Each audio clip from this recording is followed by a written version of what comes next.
So, Jack, you have a really interesting question here. You need to know the difference between a regular mutation in a gene and a mutation in a chromosome, and what kind of effects those might have in specifically a gamete. So, let's start with your regular mutations in a gene. You might be more familiar with these. These are usually easier to comprehend. So, you have your string of nucleotides, right? One by one, your body reads them all in a specific order that tells it how to make a protein.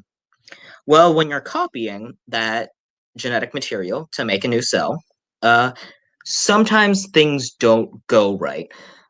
It's not a high chance, but it happens so often that it does happen with a certain frequency. Uh, a nucleotide gets swapped, that's a pretty common one, or a nucleotide gets inserted or removed. Uh, when a nucleotide gets swapped, most of the time, it's what's called a silent mutation, a mutation that doesn't really show any effects. Usually, it also happens so your body reads genes in sets of threes.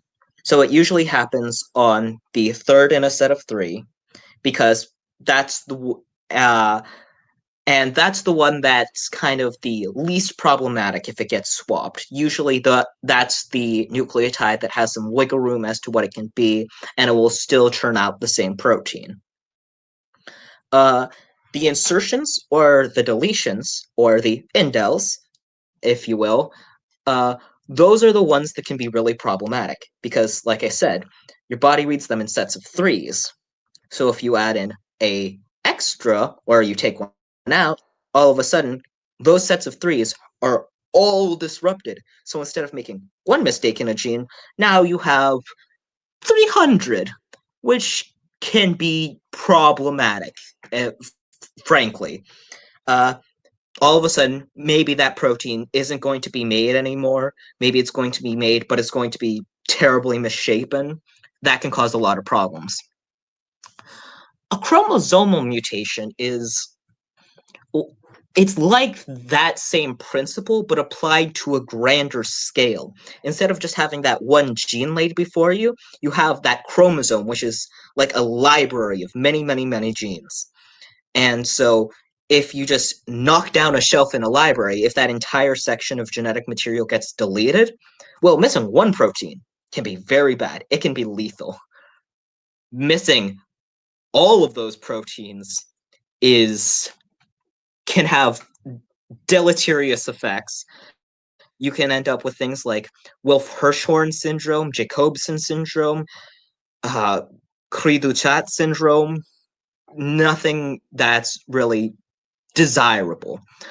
And the reason this question mentions gametes, I think, is that lots of the times those chromosomal mutations will happen during meiosis because you have to recombine the genetic material, and sometimes that process doesn't go well. Something will be lost, something will be added in the wrong place, something will be added the wrong way, like inverted.